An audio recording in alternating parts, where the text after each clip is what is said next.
അടുത്തതായിട്ട് നമ്മൾ ഡിസ്കസ് ചെയ്യുന്നത് ഒരു ഫിലിം റിവ്യൂ ആണ്. ഫിലിം എല്ലാവരും കണ്ടിട്ടുള്ള സിനിമയായിരിക്കും. കുമ്പളങ്ങി നൈറ്റ്സ് 2019 ഇറങ്ങിയ സിനിമയാണ്. വളരെ പോപ്പുലറായിട്ട് ഇറങ്ങിയ സിനിമയായിരുന്നു. റിവ്യൂ എഴുതിയിരിക്കുന്നത് ജിതിൻ മോഹൻ എന്ന് പറഞ്ഞിട്ടുള്ള ഒരാളാണ്. അപ്പോൾ കുമ്പളങ്ങി നൈറ്റ്സിനെ വളരെ ഭംഗിയായിട്ട് അദ്ദേഹം അതിനെ അനാലൈസ് ചെയ്യുന്നുണ്ട്. നന്നായിട്ട് പോയിൻറ്റ്സിനെയൊക്കെ നമുക്കിങ്ങനെ പറഞ്ഞ് ഓരോ സെക്ഷനായിട്ട് നമുക്ക് റിലേറ്റ് ചെയ്യാൻ പറ്റുന്ന രീതിയിൽ പറയുന്നുണ്ട്. ഞാൻ സിനിമ എല്ലാവരും കണ്ടിട്ടുണ്ടാവുമെന്ന് ഞാൻ വിചാരിക്കുന്നു. എന്തായാലും നമ്മൾ റിവ്യൂയിലൂടെ പോകുമ്പോൾ നമുക്കതിൻ്റെ ഒരു കഥ കുറച്ചുകൂടെ കിട്ടുകയും ചെയ്യും. കുമ്പളങ്ങി നൈറ്റ്സ് സംവിധാനം ചെയ്തിരിക്കുന്നത് മധു സി നാരായണാണ്. അതുപോലെ അതിൻ്റെ സ്ക്രിപ്റ്റ് എഴുതിയിരിക്കുന്നത് ശ്യാം പുഷ്കരൻ, മ്യൂസിക് ചെയ്തിരിക്കുന്നത് സുഷിൻ ശ്യാം ആൻഡ് ക്യാമറ ഷൈജു ഖാലിദ്. മലയാളത്തിലെ one of the finest technicians എല്ലാം വന്നിട്ടുള്ള ഒരു സിനിമയായിരുന്നു കുമ്പളങ്ങി നൈറ്റ്സ്. റിവ്യൂവിൽ ആദ്യമായിട്ട് പറയുന്നൊരു കാര്യം എന്ന് പറയുന്നത് നമ്മളെല്ലാവരിലും ഒരു ഷമ്മിയുണ്ട് എന്നാണ് ശ്യാം പുഷ്കരൻ, അതായത് ഇതിൻ്റെ എഴുത്തുകാരനായിട്ടുള്ള ശ്യാം പുഷ്കരൻ തന്നെ പറഞ്ഞിട്ടുള്ളത്. നമ്മളിൽ ഓരോരുത്തരിലും ഒരു ഷമ്മി ഉണ്ട് എന്നാണ്. സോ ഷമ്മി എന്നുള്ളത് സിനിമ കണ്ടിട്ടുണ്ടാവും എല്ലാവരും വിചാരിക്കുന്നു. കണ്ടവർക്കറിയാം. ഷമ്മി ഈ പടത്തിൻ്റെ ഒരു വൺ ഓഫ് ദ ലീഡ് ക്യാരക്ടേഴ്സാണ്. ഹീറോ എന്ന് പറയാൻ പറ്റില്ല, അതായത് ഒരു നായകൻ അങ്ങനെ പറയാൻ പറ്റില്ല. കാരണം ആൻറ്റഗണിസ്റ്റ് ക്യാരക്ടറാണ്, ഒരു വില്ലൻ ക്യാരക്ടറാണ് ഷമ്മി എന്ന് പറഞ്ഞു കഴിഞ്ഞാൽ. ഷമ്മി അവതരിപ്പിച്ചിരിക്കുന്നത് ഫഹദ് ഫാസിലാണ്. സോ ഷമ്മി എന്ന് പറയുന്നത് മാസ്കുലിനിറ്റിയെ തൻ്റെ പ്രൈഡായിട്ട് കണക്കാക്കുന്ന ആ ഒരു പാട്രിയാർക്കിയൽ പവറിനെ വളരെയധികം അഹങ്കാരത്തോടെ പുറത്ത് കാണിക്കുന്ന ഒരാളാണ് ഷമ്മി. സാധാരണ ആളുകളിൽ, അപ്പം നമ്മൾ പടം കാണുന്ന ഏതൊരു ഇന്ത്യക്കാരനും ഒരു മലയാളിക്കും ചിലപ്പോൾ റിലേറ്റ് ചെയ്യാൻ പറ്റുന്ന ഒരു കാര്യമായിരിക്കും അത്. അതായത് സാധാരണ മനുഷ്യരിൽ പോലും ഉള്ള ഒരു ഇമേജ് ഓഫ് മാസ്കുലിനിറ്റി ഉണ്ട്. അറിയാതെ ആണെങ്കിൽ പോലും അത് പല സമയത്ത് നമ്മളിൽ പുറത്ത് വരുന്നത് നമ്മൾ കാണാറുമുണ്ട്. നമുക്കറിയാം, സിനിമയിൽ ഷമ്മി പറയുന്നുണ്ട് ലൈക്ക് പെർഫെക്റ്റ് മാൻ എന്നുള്ളത്. അത് തൻ്റെ മീശയൊക്കെ കറക്റ്റ് വടിച്ച് ഒരു ലൈന് പോലും തെറ്റാതെ ചുളിയാത്ത ഷർട്ട് പാൻസൊക്കെ ഇട്ടിട്ട്. സോ അദ്ദേഹം തൻ്റെ കണ്ണാടിയിൽ നോക്കിയിട്ട് തന്നെ ഒരു വേർഷിപ്പ് ചെയ്യുന്ന ടൈപ്പ്, ഒരു നാർസിസിസ്റ്റിക് ആയിട്ടുള്ള പേഴ്സണാലിറ്റിയാണ് ഷമ്മിയുടെ. അപ്പോൾ ഷമ്മി തൻ്റെ മാസ്കുലിനിറ്റിയിൽ വളരെയധികം പ്രൈഡ് കണ്ടെത്തുന്ന ഒരാളാണ്. അപ്പോൾ അത് ആക്ച്വലി സിനിമയിലുള്ള പാട്രിയാർക്കൽ പവറിനെ പോലും എടുത്ത് കാണിക്കുന്ന ഒന്നാണ്. പക്ഷെ അതെന്ന് പറയുന്നത് സിനിമ പറയാൻ പോകുന്ന കാര്യങ്ങളിലെ വളരെ ഏറ്റവും തുമ്പത്തെ കാര്യം മാത്രമാണ്. കാരണം അതിലും കൂടുതൽ കാര്യങ്ങൾ സിനിമയിലൂടെ നമുക്ക് പറയാനുണ്ട്. കാരണം സിനിമയുടെ കഥ വളരെ സിമ്പിളായിട്ടുള്ളൊരു സ്റ്റോറിയാണ്. പക്ഷേ അത് നമുക്ക് ഒരു ഫീൽ ഗുഡ് മൂവി എന്നുള്ളതിനും അതേപോലെ തന്നെ നമ്മളെ പല കാര്യങ്ങളും നമുക്ക് റിയലൈസേഷൻ ഉണ്ടാക്കി തരുന്നൊരു മൂവിയും കൂടിയാണ് Kumbalangi nights. So Kumbalangi nights basically 4 സഹോദരന്മാരുടെ ജീവിതത്തിലൂടെ കടന്നു പോകുന്നൊരു കഥയാണ്. സജി, ബോബി, ബോണി ആൻഡ് ഫ്രാങ്കി. സജീൻ്റെ ക്യാരക്ടർ ചെയ്തിരിക്കുന്നത് സൗബിൻ ഷാഹിർ, ബോബിയുടെ ക്യാരക്ടർ ചെയ്തിരിക്കുന്നത് ഷെയ്ൻ നിഗം ആൻഡ് ബോണിയുടെ ക്യാരക്ടർ ചെയ്തിരിക്കുന്നത് ശ്രീനാഥ് ബാസി. ഫ്രാങ്കിയുടെ ക്യാരക്ടർ ചെയ്തിരിക്കുന്നത് മാത്യു തോമസ്, നമ്മുടെ തണ്ണീർമത്തന്തിരങ്ങളിലുണ്ടായിരുന്ന മാത്യു. സോ കുമ്പളങ്ങി എന്ന് പറയുന്നത് ഒരു ഫിഷിംഗ് വില്ലേജാണ്. കൂടുതലായിട്ടും മീൻപിടുത്തക്കാരൊക്കെ താമസിക്കുന്ന ആ ഒരു കൈൻഡ് ഓഫ് ഏരിയയാണത്. ആൻഡ് അവരുടെ ജീവിതത്തിലേക്ക് വേറെ പല ക്യാരക്ടേഴ്സും കടന്നു വരുന്നതോടുകൂടി അവരുടെ ജീവിതത്തിൽ ഉണ്ടാകുന്ന മാറ്റങ്ങളെ കൂടിയാണ് നമുക്ക് സിനിമ കാണിച്ചു തരുന്നത്. അപ്പം അവർ 4 പേരും, ഈ 4 സഹോദരന്മാരും താമസിക്കുന്ന വീടിനൊരു ഡോറ് പോലും ഇല്ല. അവരുടെ ജീവിതം എന്ന് പറയുന്നൊരു അവർ തമ്മിലുള്ളൊരു കണക്ഷൻ എവിടെയോ ഇല്ല. അതൊരു കുത്തഴിഞ്ഞ പുസ്തകം എന്നൊക്കെ നമുക്ക് പറയാം. കാരണം 4 പേര് 4 വഴിക്കാണ്. സോ സജി എന്ന് പറഞ്ഞ സൗബിൻ ഷാഹിൻ്റെ ക്യാരക്ടർ ജീവിക്കുന്നത് താൻ പണ്ട് സഹായിച്ചൊരു സുഹൃത്തിൻ്റെ ദയയിലാണെന്നല്ല, ആക്ച്വലി അയാളെ നമ്മൾ പറയില്ല ഓസി ജീവിക്കുക എന്നൊക്കെ പറയുമല്ലോ. കാരണം ആ ഒരു കണക്കിൽ പണ്ട് സഹായിച്ചു എന്നും പറഞ്ഞൊരു കണക്കിൽ അങ്ങനെ അയാളെ ഇതാക്കിയിട്ട് ജീവിച്ച് പോവുകയാണ് അയാൾ. ബോബി എന്ന് പറയുന്ന ഷെയ്ൻ നിഗത്തിൻ്റെ ക്യാരക്ടറിന് പ്രത്യേകിച്ചൊരു ജോലിയൊന്നുമില്ല. അയാളിങ്ങനെ ചുമ്മാ കറങ്ങി നടക്കുന്ന ടൈപ്പ് ഒരു ക്യാരക്ടറാണ്. ഇവർ രണ്ടുപേരും അത്ര നല്ല ടേംസിലുള്ള ആൾക്കാരല്ല. ഇവർ തമ്മിൽ കണ്ടു കഴിഞ്ഞാൽ അപ്പം അടിയാണ്. തമ്മിൽ ഇങ്ങനെ എന്തെങ്കിലുമൊക്കെ പറഞ്ഞ് അങ്ങോട്ടും ഇങ്ങോട്ടും ദേഷ്യം പിടിപ്പിച്ചുകൊണ്ടിരിക്കുന്ന 2 ക്യാരക്ടേഴ്സാണ് അവരുടെ. അപ്പോൾ അതുകൊണ്ട് തന്നെ ഇവരുടെ വീട്ടിലെ അന്തരീക്ഷം അത്ര ഒരു ശാന്തമായിട്ടുള്ള അന്തരീക്ഷമൊന്നും അല്ല. ഈ ഒരു കാരണം കൊണ്ട് തന്നെ ബാക്കി 2 അനിയന്മാരും, അതായത് ശ്രീനാഥ് ബാസിയുടെ ബോണി എന്നുള്ള ക്യാരക്ടറും മാത്യുവിൻ്റെ ഫ്രാങ്കി എന്നുള്ള ക്യാരക്ടറും, അവർക്ക് 2 പേർക്ക് ഈ വീട്ടിലങ്ങനെ വന്ന് താമസിക്കാൻ വലിയ ഇഷ്ടമില്ല. കാരണം അവർക്ക് ആ ഒരു ഫാമിലി കോൺസെപ്റ്റിനോട് അവർ 2 പേരും കുറച്ചും കൂടെ കൂടുതൽ താല്പര്യം കാണിക്കുന്നുണ്ടെങ്കിൽ പോലും ഈ ഒരു സമാധാനപരമല്ലാത്തൊരു അന്തരീക്ഷം കൊണ്ട് തന്നെ അവർ രണ്ടുപേരും ഇവിടുന്ന് വിട്ടു നിൽക്കുകയാണ്. അപ്പോൾ നമ്മൾ സിനിമയുടെ തുടക്കത്തിൽ കാണുന്നത് മാത്യു ഒരു ഫുട്ബോൾ കളിക്കുന്ന ആളാണെന്ന് നമുക്ക് മനസ്സിലാവുന്നുണ്ട്. അതുപോലെ തന്നെ ശ്രീനാഥ് ബാസിയുടെ ക്യാരക്ടർ പിന്നീട് വീട്ടിലേക്ക് വരികയാണ് ചെയ്യുന്നത്. അങ്ങനെയുള്ള ഇവരുടെ ഈ ഒരു ഫാമിലിയിലേക്ക് പിന്നീട് ഒരു ഹോം സ്റ്റേ നടത്തുന്ന ബേബി മോള് അന്നാബെൻ ചെയ്യുന്ന ക്യാരക്ടറാണ്. അതുപോലെ തന്നെ ബേബി മോളുടെ ചേച്ചി ഗ്രേസ് ആൻ്റണി ചെയ്യുന്ന സിമ്മി എന്നുള്ള ക്യാരക്ടർ, ആൻഡ് സിമ്മിയുടെ ഹസ്ബൻഡായിട്ടുള്ള ഷമ്മിയുടെ ക്യാരക്ടർ ചെയ്യുന്ന ഫഹദ് ഫാസിൽ. അതുപോലെ തന്നെ ജാസ്മിൻ മെറ്റീരിയൽ ചെയ്തിട്ടുള്ള നൈല എന്ന് പറഞ്ഞിട്ടുള്ള അമേരിക്കൻ ടൂറിസ്റ്റ്, ശ്രീനാഥ് ബാസിയുടെ അഗെയിൻസ്റ്റ് വരുന്ന ക്യാരക്ടർ, ഓപ്പോസിറ്റ് പെയർ ചെയ്തിട്ടുള്ള ക്യാരക്ടറാണ്. അങ്ങനെ ഇവരെല്ലാം ഈ ഒരു ഫാമിലി ഇവരുടെ ഈ 4 ബ്രദേഴ്സിൻ്റെ ലൈഫിലോട്ട് കടന്നു വരുന്നതോടുകൂടി ഉണ്ടാവുന്ന കുറേ ചേഞ്ചസും കൂടെയാണ് സിനിമ കാണിക്കുന്നത്. അപ്പോൾ മലയാള സിനിമയിൽ കുടുംബം, അതുപോലെ തന്നെ ബന്ധങ്ങൾ, അങ്ങനത്തെ തീം വരുന്ന ഫിലിംസ് അത്ര പുതുമയുള്ള കാര്യമൊന്നുമല്ല. കാരണം ഒത്തിരി അധികം പടങ്ങൾ നമുക്ക് അങ്ങനെ ഒരു ഫാമിലി ബേസ്ഡ് കോൺസെപ്റ്റിൽ വരാറുണ്ട്. പക്ഷേ ഇതിൽ പോർട്രേ ചെയ്തിരിക്കുന്ന ഫാമിലി എന്ന് പറയുന്നത് കുറച്ച് ഡിഫറെൻ്റ് ആണ്. കാരണം അവരുടെ തന്നെ ഒരു ഫാമിലി ട്രീ വരയ്ക്കാനും തമ്മിൽ ബന്ധങ്ങൾ നോക്കാനും ഒക്കെ അവർ തന്നെ മുതിരുന്നൊരു സീനുകളൊക്കെ ഉണ്ട്. അപ്പോൾ അത് തന്നെ ഇതിന് ഉദാഹരണമാണ്. കാരണം ട്രഡീഷണലി അക്സെപ്റ്റബിൾ അല്ലാത്ത ചില നോംസുള്ള ഫാമിലിയാണ് ഇവരുടേതും. അപ്പം അതുകൊണ്ട് തന്നെ തങ്ങളുടെ പാരമ്പര്യത്തിലോ അല്ലെങ്കിൽ കുടുംബമഹിമയിലൊന്നും പ്രൈഡ് എടുക്കാത്ത ടൈപ്പ് ഹീറോസാണ് നമ്മൾ കാണുന്നത്. കാരണം അങ്ങനെയുള്ള ഹീറോസ് അത്രയും ഇപ്പം ഹീറോയ്ക്കല്ല. കാരണം നമുക്ക് ആ ഒരു പ്രജുഡിസ് നമ്മളുടെ മനസ്സിൽ നിന്ന് മാഞ്ഞുകൊണ്ടിരിക്കുകയാണ്. അതുപോലെ ഈ സിനിമയിൽ നമുക്ക് നോട്ട് ചെയ്യാൻ കഴിയുന്നൊരു കാര്യമാണ് the way the film portrays mother characters. അതായത് 3 ഡിഫറെൻറ്റ് മദർ ക്യാരക്ടേഴ്സിനാണ് നമുക്ക് ഈ പടത്തിൽ കാണാൻ കഴിയുക. ഒന്നെന്ന് പറയുന്നത് മുരുകൻ്റെ ഭാര്യ. മുരുകൻ എന്ന് പറയുന്നത് സജിയുടെ ഫ്രണ്ടായിട്ടുള്ള ഒരു തമിഴ് ആളാണ് മുരുകൻ്റെ വൈഫ് സതി. ലാസ്റ്റ് നമുക്കറിയാം സജി വീട്ടിലേക്ക് കൊണ്ടുവരുന്നൊരു സീനൊക്കെ ഭയങ്കര ഫേമസ് ആയിട്ടൊരു സീനുണ്ടായിരുന്നു. ഒരു വഞ്ചിയിൽ തുഴഞ്ഞ് കൈക്കുഞ്ഞിനെയും പിടിച്ചിട്ട് വരുന്ന സതിയുടെ ഒരു സീന്. അതുപോലെ പിന്നെയുള്ളത് ഇവരുടെ അമ്മയാണ്, ആരുടെ, ബോബിയുടെയും സജിയുടെയും ഒക്കെ അമ്മ.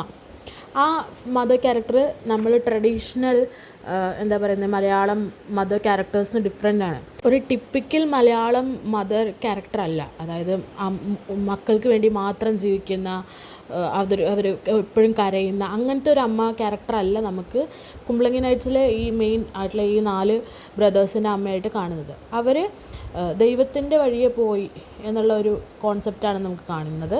അതായത് അവർ മക്കളുടെ ഒപ്പം അല്ല. അത് ഒരു സെൻസ് ഓഫ് അബാൻഡൻമെൻറ്റ് നമുക്കിവിടെ കിട്ടുന്നുണ്ട്. അതായത് മക്കളെ ഉപേക്ഷിച്ച് പോയി എന്നുള്ളൊരു അബാൻഡൻമെൻറ്റ് ഉണ്ട്. അവർക്ക് ഈ ഒരു ടൈപ്പ് ഓഫ് ജീവിതം മതിയായി. അതുകൊണ്ട് അവർ പിന്നീട് ദൈവത്തിൻ്റെ വഴിയെ പോയി. കാരണം ഇവർ 4 പേരും കൂടെ അവരെ കാണാൻ പോകുന്നൊരു സീനൊക്കെ ഉണ്ട്. അതായത് അവർ എഴുതി വെച്ചിരിക്കുന്ന സ്ഥലത്ത് ഇങ്ങനെ സുവിശേഷ പ്രസംഗം അങ്ങനത്തെ കാര്യങ്ങളെന്നൊക്കെ എഴുതി വെച്ചിട്ടുണ്ട്. അപ്പോൾ അവരവിടെ കാണാൻ ചെല്ലുന്ന സമയത്ത് ഇവർ ഒരു ഹോപ്പിൻ്റെ പുറത്താണ് പോകുന്നത്. ഇവർക്ക് അവരെ തിരിച്ച് കൊണ്ടുവരാൻ പറ്റും, എന്നാൽ മാത്രമേ ഫാമിലി ഒന്ന് സ്റ്റേബിൾ ആവുള്ളൂ, കാര്യങ്ങൾ ശരിയാവുള്ളൂ എന്ന് പറയുന്നുണ്ട്. അപ്പം ആ സമയത്ത് സജി ചോദിക്കുന്നുണ്ട്, ലീലാമ്മ എന്നാണ് ക്യാരക്ടറിൻ്റെ പേര്, ലീലാമ്മ നിങ്ങളും ഞാനും തമ്മിൽ എന്തെങ്കിലും പ്രശ്നമുണ്ടോ എന്ന്. പക്ഷേ ആക്ച്വലി ഇവരുടെ ആവശ്യം എന്താണെന്ന് വെച്ച് കഴിഞ്ഞാൽ ഇവർക്ക് ഫാമിലി ഒരു സ്റ്റെബിലിറ്റി ഇല്ല. ആസ് സച്ച് ഒരു ട്രഡീഷണൽ ഫാമിലി ആയിട്ട് ഇവരെ പ്രസൻറ്റ് ചെയ്യാൻ പറ്റുന്നില്ല. അതുകൊണ്ട് തന്നെ ഇവരുടെ റിലേഷൻഷിപ്സിന്, കല്യാണത്തിനൊന്നും ആരും സമ്മതിക്കുന്നില്ല. അപ്പോൾ ആ ഒരു പ്രശ്നം തീർക്കാനും കൂടിയാണ് ഇവർ അമ്മയെ തിരിച്ച് വീട്ടിലേക്ക് കൊണ്ടുവരണം എന്നുള്ള ഒരു തോട്ടിലേക്ക് എത്തുന്നത്. പിന്നെ ഒരു മദർ ക്യാരക്ടർ എന്ന് പറയുന്നത് ബേബി മോളുടെയും സിമ്മിയുടെയും അമ്മ, അന്നാബെന്നിൻ്റെയും ഗ്രേസിൻ്റെയും അമ്മയായിട്ട് ചെയ്യുന്ന ക്യാരക്ടറാണ്. അവരെന്ന് പറയുന്നതും ഒരു അവർക്ക് പടത്തിൽ വലിയ കാര്യങ്ങളായിട്ടൊന്നും ചെയ്യാനില്ല. ബട്ട് ഇൻ എ സെൻസ് അവർ കംപ്ലീറ്റ്ലി ഷമ്മി എന്നുള്ള ക്യാരക്ടർ വരുന്നതോടുകൂടി അവരുടെ കംപ്ലീറ്റ് ഹൗസ് ഹോൾഡിൻ്റെ കൺട്രോൾ അയാൾക്ക് വിട്ടുകൊടുക്കുന്ന പോലെ നമുക്ക് തോന്നും. ലൈക്ക് ശരിക്കും അവരായിരുന്നു അവരുടെ മക്കളുടെ കാര്യത്തിൽ തീരുമാനങ്ങൾ എടുക്കേണ്ടത്. But the moment the daughter gets married, അയാൾ കംപ്ലീറ്റ്ലി നമ്മളുടെ ആ ഒരു പാട്രിയാർക്കൽ കോൺസെപ്റ്റ് തിരിച്ചു കൊണ്ടുവരികയാണ്. അയാൾ ഹെഡ് ഓഫ് ദ ഫാമിലി ആവുകയാണ്.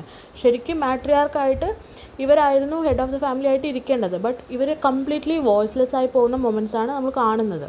ഇപ്പം സജിയും വന്നിട്ട് കല്യാണം ചോദിക്കുന്ന സമയത്തൊക്കെ പറയുന്നതെല്ലാം ഷമ്മിയാണ്. ആൻഡ് ഷമ്മിയെ എതിർത്തിട്ടൊരു വാക്ക് പോലും ഈ അമ്മയുടെ വായിൽ നിന്ന് വരുന്നുമില്ല. പിന്നീട് ശ്രീനാഥ് ബാസിയുടെ ക്യാരക്ടറായിട്ടുള്ള ബോണി എന്താ പറയുന്നത് നൈല എന്ന് പറഞ്ഞിട്ടുള്ള ഒരു അമേരിക്കൻ ടൂറിസ്റ്റുമായിട്ട് റിലേഷനിലാവുകയും അത് എന്നിട്ട് അവരെ എന്താ പറയുന്നത് വീട്ടിലേക്ക് കൊണ്ടുവരുന്നൊരു സീനുണ്ട്. അതായത് നൈല താമസിച്ചിരുന്നത് ബേബി മോളുടെ ഹോം സ്റ്റേയിലായിരുന്നു. അപ്പോൾ അങ്ങോട്ട് ബോണിയെ വിളിച്ചു എന്നുള്ള കാരണം കൊണ്ട് അവരെ അവിടുന്ന് പറഞ്ഞു വിടുന്നുണ്ട്. അപ്പോൾ അതിനുശേഷം നൈലയെ കൊണ്ടുവരുന്നത് ഇവരുടെ വീട്ടിലേക്കാണ്. അതേ സമയത്താണ് സജി സൂയിസൈഡ് ചെയ്യാൻ നോക്കുകയും സജീനെ സൂയിസൈഡിൽ നിന്ന് രക്ഷിക്കുന്ന സമയത്ത് മുരുകൻ എന്ന് പറഞ്ഞ സജിയുടെ ഫ്രണ്ട് അയാളുടെ സ്വന്തം ജീവൻ നഷ്ടപ്പെടുകയും ചെയ്യുന്നുണ്ട്. അപ്പോൾ അത് പറയാൻ വേണ്ടി മാപ്പ് ചോദിക്കാൻ വേണ്ടി മുരുകൻ്റെ വീട്ടിലേക്ക് പോകുന്ന സജി കാണുന്നത് എന്താണ്, പ്രസവവേദനയും കൊണ്ട് ഇരിക്കുന്ന ഓൾമോസ്റ്റ് പ്രസവിക്കാനായിട്ടുള്ള സതിയെയാണ്. സതി എന്ന് പറയുന്നത് മുരുകൻ്റെ വൈഫ്. സോ അവർ വേഗം ഹോസ്പിറ്റലിൽ എത്തിക്കുന്നു. പിന്നീട് ആ ഉണ്ടായ കുഞ്ഞിനെയും കൊണ്ട് സതിനെ കൊണ്ടുവരുന്നത് ഇവരുടെ വീട്ടിലേക്കാണ്. സോ ഈ ഫ്രാങ്കി ഇങ്ങനത്തെ കാര്യങ്ങളിൽ ഭയങ്കര ഹാപ്പിയാണ്. ബിക്കോസ് ഹീ തിങ്സ് ഈ രണ്ട് വിമൻ്റെ പ്രസൻസ്, രണ്ട് സ്ത്രീകളുടെ presence in the family will actually put the family into a stable position. അവർക്ക് കുറച്ച് സ്റ്റെബിലിറ്റി കിട്ടും, കുറച്ചും കൂടെ ഒരു ടിപ്പിക്കൽ ഫാമിലി ആയിട്ട് നമ്മുടെ ഫാമിലി മാറും എന്നുള്ള ഒരു ഫ്രാങ്കിക്ക് അങ്ങനെ ഒരു ഹോപ്പും കൂടെ വരുന്നുണ്ട്.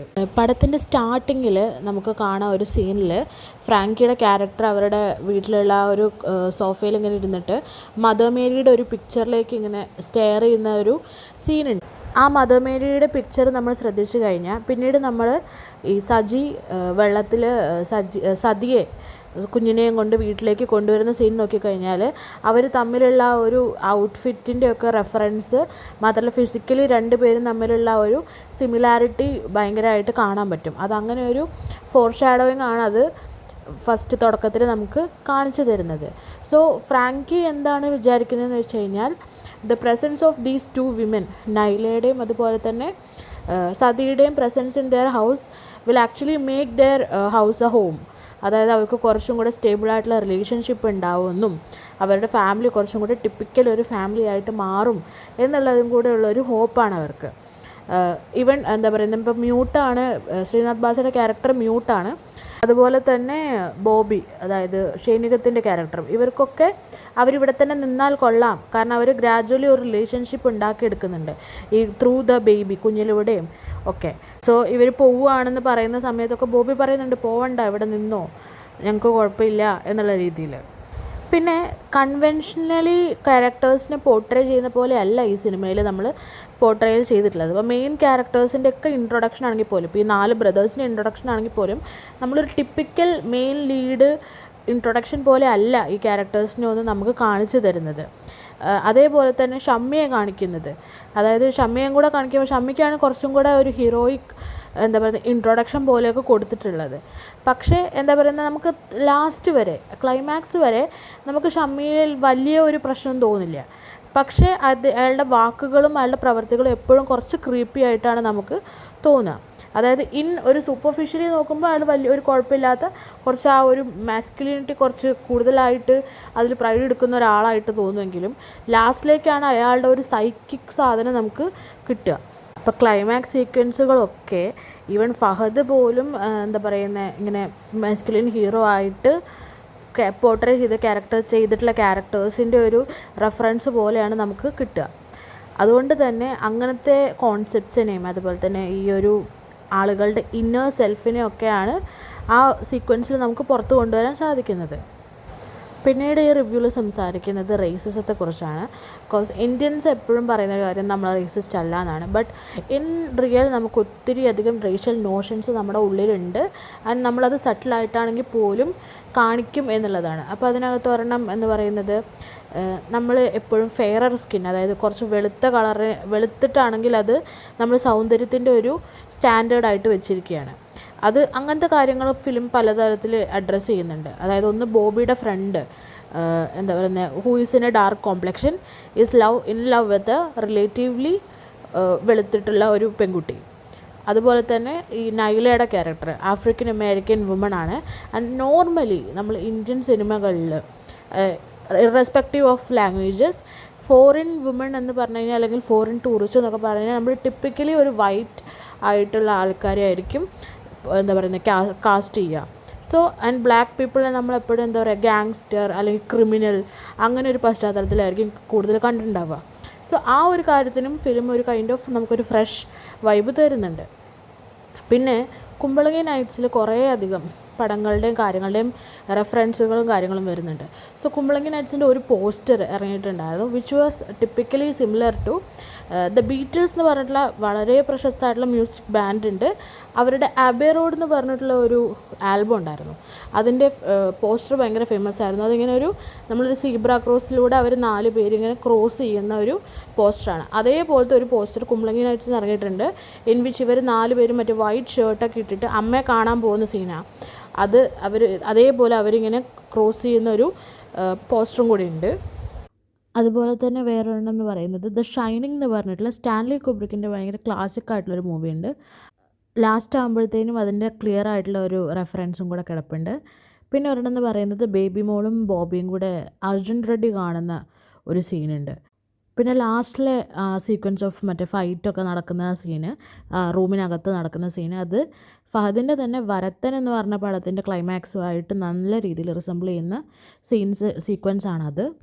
റിവ്യൂ അവസാനിപ്പിക്കുന്നത് എങ്ങനെയാണെന്ന് വെച്ച് കഴിഞ്ഞാൽ മധു സി നാരായണൻ്റെ ആ ഫിലിമിന് മുകളിലുള്ള ആസ് എ ഡയറക്ടർ അദ്ദേഹത്തിന് എല്ലാ കൺട്രോളും കൂടെ പറഞ്ഞിട്ടാണ്. മാത്രമല്ല എല്ലാ ആക്ടേഴ്സും ഒന്നിനൊന്ന് മികച്ച പ്രകടനം കാഴ്ചവെച്ചിട്ടുള്ളൊരു സിനിമയാണ്. The cinematography is beautiful by Shyju Khalid. പിന്നെ സുഷിൻ ശ്യാമിൻ്റെ മ്യൂസിക്, അതുപോലെ സൈജു ശ്രീധരൻ്റെ എഡിറ്റിങ്. കാരണം നമുക്കൊരിക്കലും നമ്മളും കൂടെ കുമ്പളങ്ങി എന്നുള്ള ആ ഒരു ലൊക്കേഷനിലേക്ക് ആയി പോവുകയാണ് ആ പടം ത്രൂ ഔട്ട്. നമുക്ക് പോലും അതിനകത്ത് പുറത്ത് വരാൻ ബുദ്ധിമുട്ടാണ്. അതുപോലെ തന്നെ Shyam Pushkaran as A writer, അദ്ദേഹത്തിൻ്റെ ക്യാരക്ടേഴ്സ് എന്ന് പറയുന്നത് ഒരേ സമയം അൺകൺവെൻഷനലാണ്. അതായത് നമ്മൾ ടിപ്പിക്കലി കാണാത്ത ക്യാരക്ടേഴ്സാണ്. മാത്രമല്ല അവർ നമ്മുടെയൊക്കെ കണ്ണ് തുറപ്പിക്കുന്ന ടൈപ്പ് ഐ ഓപ്പണിങ് ക്യാരക്ടേഴ്സും കൂടെയാണ്.